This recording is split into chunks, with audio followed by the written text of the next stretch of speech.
Pour ce chapitre, eh bien, je crois que nous aurions pu intituler le chapitre consacré aux OPA en proposant par exemple un sous-titre. L'hégémonie sans partage. L'hégémonie sans partage, il s'agit bien entendu de l'hégémonie de la Fédération nationale des syndicats d'exploitants agricoles, FNSEA, au sein de la Confédération générale de l'agriculture, donc de la CGA, créée en 1944, à la Libération. L'hégémonie sans partage entre 1945 au moins jusqu'en 1959-1960. L'hégémonie sans partage de la FNSEA. Ainsi, effectivement, à l'intérieur de la CGA, la FNSEA va mener une bataille acharnée pour s'assurer la part du lion. Après s'être séparée des hommes de la corporation, la FNSEA va adopter en fait une double stratégie. D'une part, reconquérir des adhérents et créer un bloc agricole au Parlement, à la Chambre des députés. La FNSEA va apporter un soutien constant à des petits partis politiques de droite. Groupes paysans, les républicains indépendants, les indépendants paysans qui vont représenter en fait les notables ruraux traditionnels entre 1951 et 1956. Tous les ministres de l'Agriculture vont être issus de ce dernier groupe. Ce pouvoir politique est lié ainsi au poids politique, au poids économique, des dirigeants de la FNSEA. En 1954, 36 administrateurs sur 40 sont des gros agriculteurs de la région du Nord. Véritable dynastie de responsables agricoles. Et on peut même parler de processus de reproduction des élites. Dès 1945, la FNSEA va mener résolument une politique de modernisation des exploitations familiales et une politique des prix, ce qui va accélérer le mouvement d'homogénéisation. Là encore, deux ambiguïtés.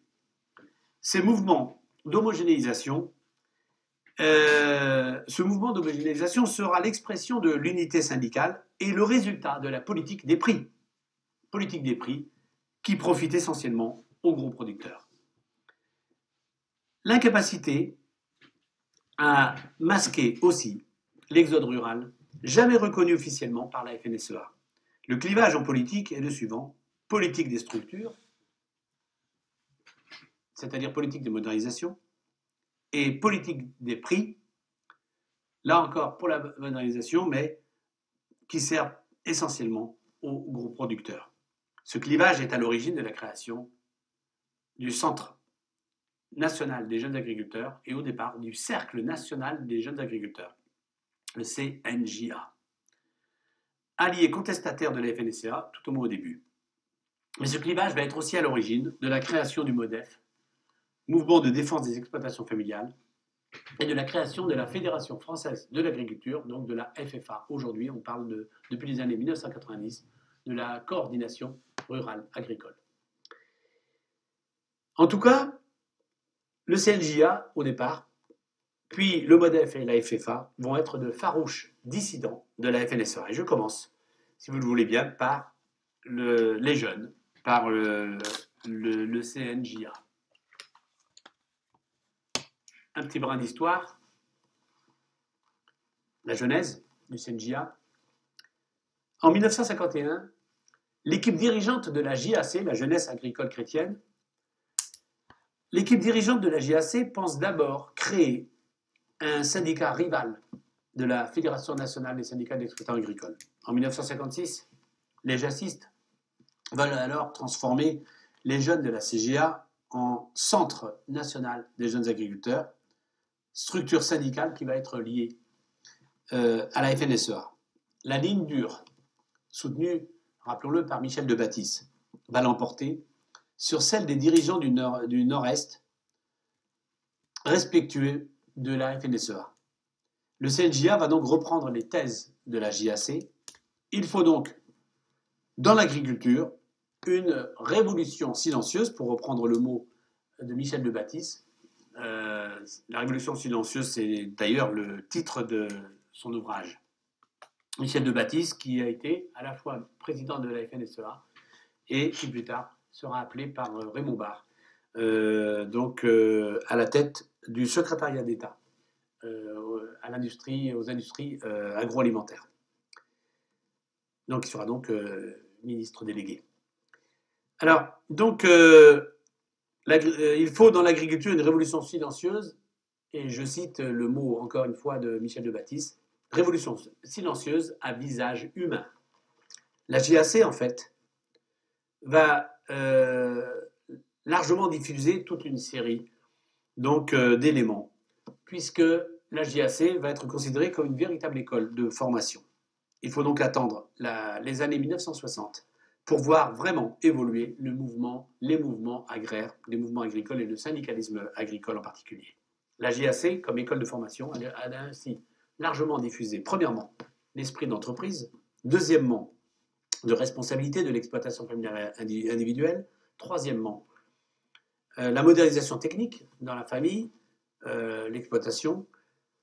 La JAC a diffusé l'idéologie du progrès technique, social, individuel. La JAC, comme école de formation, a largement diffusé aussi l'idée de l'Europe, a fait donc adopter l'Europe. Et enfin, la JAC a aidé à inventer une démarche de formation collective, le fameux voir, juger, agir, à l'origine de la mise en place des GAEC, groupements agricoles d'exploitation en commun, de CUMA, de coopératives d'utilisation de matériel agricole, ou encore de groupements de vulgarisation agricole, les fameux GVA.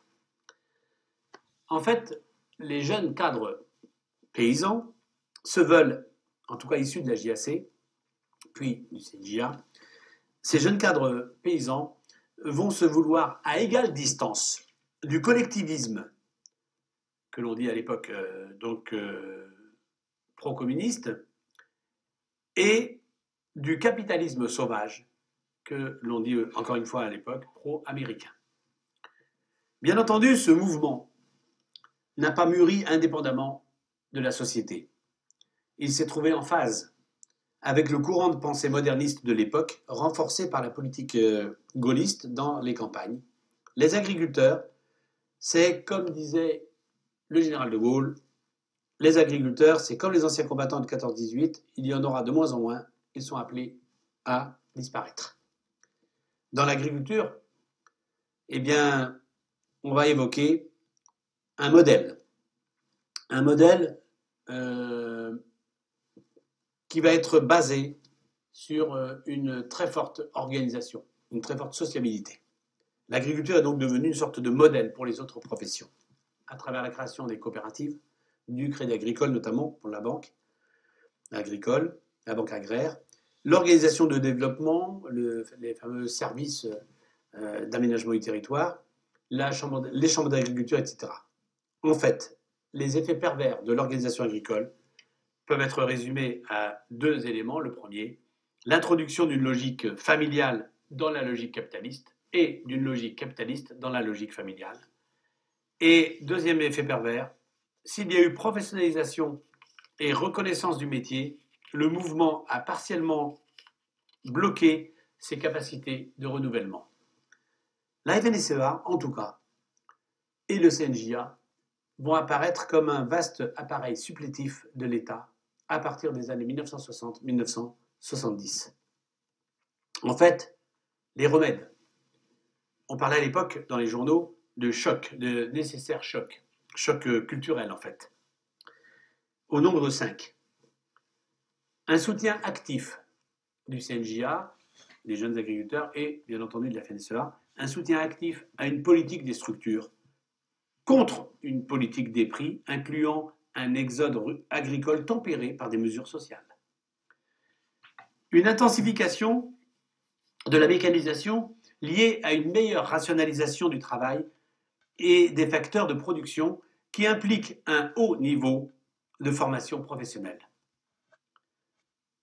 3, ou C, pardon, une transformation des exploitations familiales en entreprises performantes pour promouvoir une agriculture industrielle et commerciale.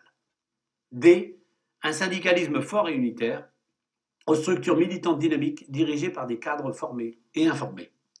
Et E, un partenariat privilégié avec l'État pour assurer par la concertation la gestion paritaire État-profession de la politique agricole, qu'elle soit nationale ou européenne.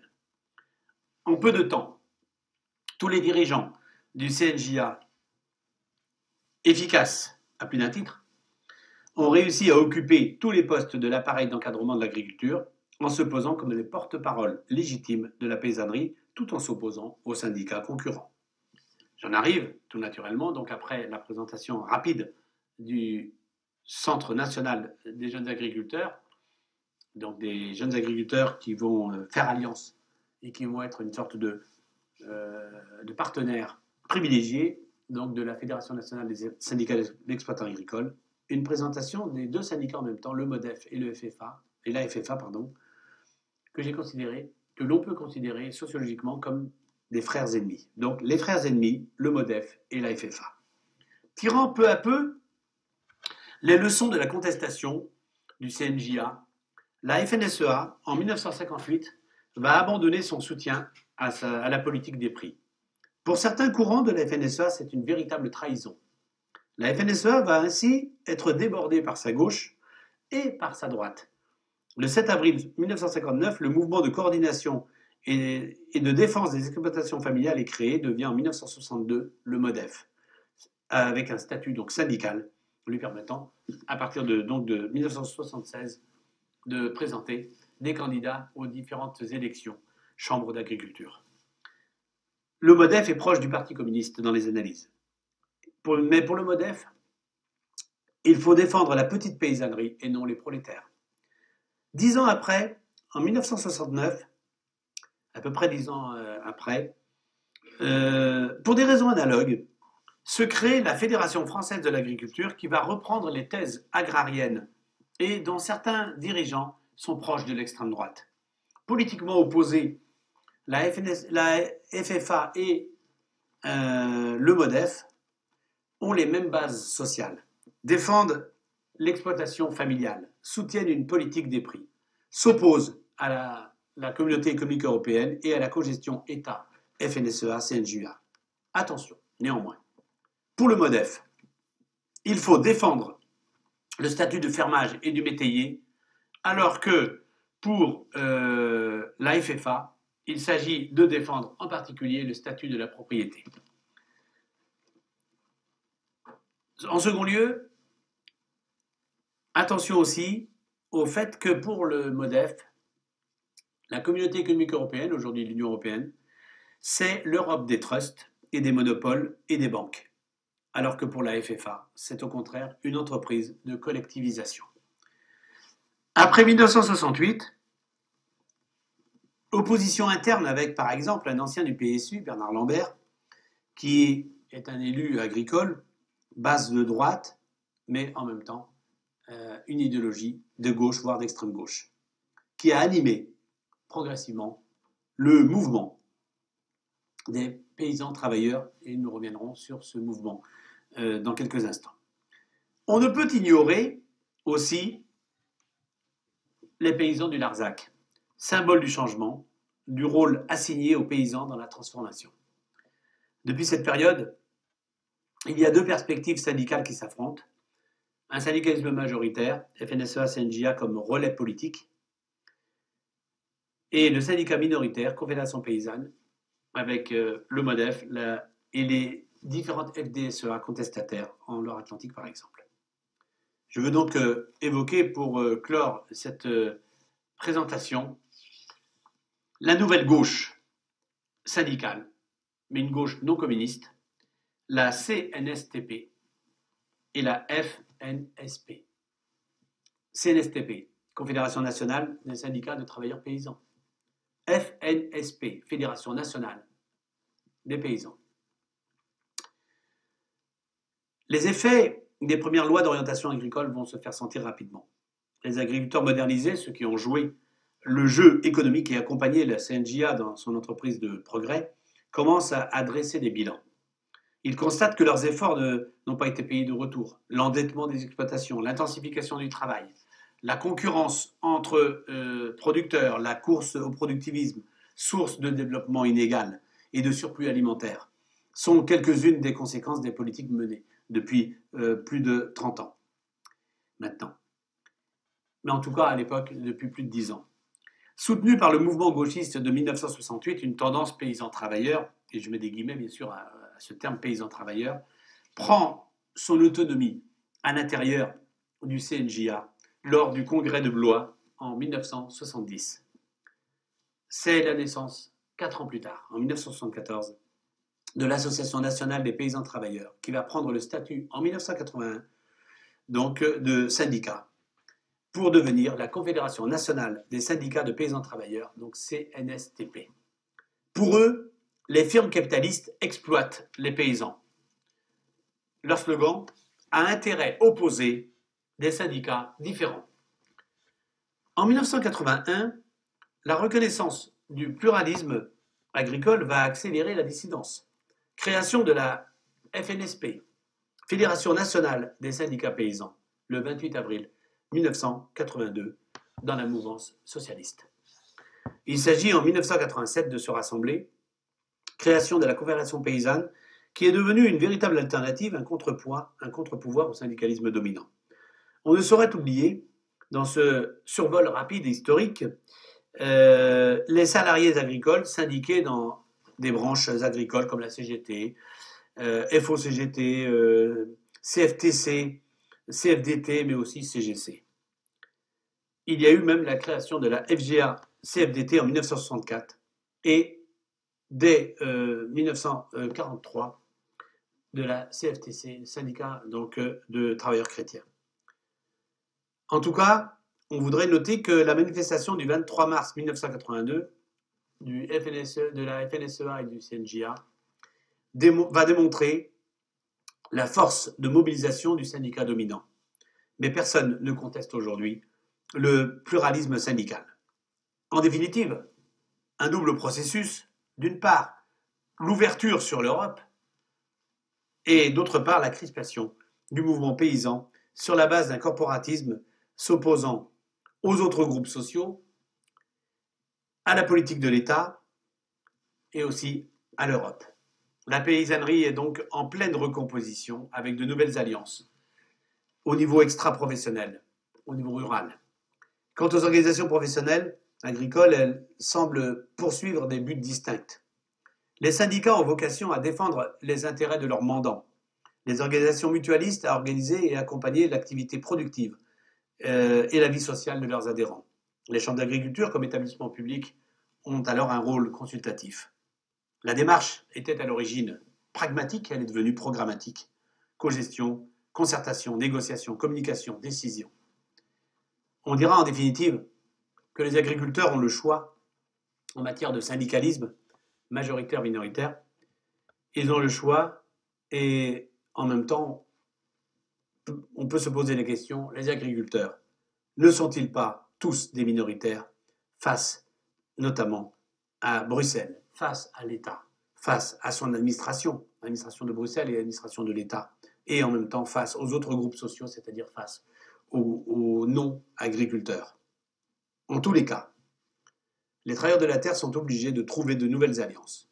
Pour certains, les consommateurs, les écologistes, les régionalistes, et pour d'autres, les industries agroalimentaires, les partis politiques, les collectivités publiques, territoriales, etc.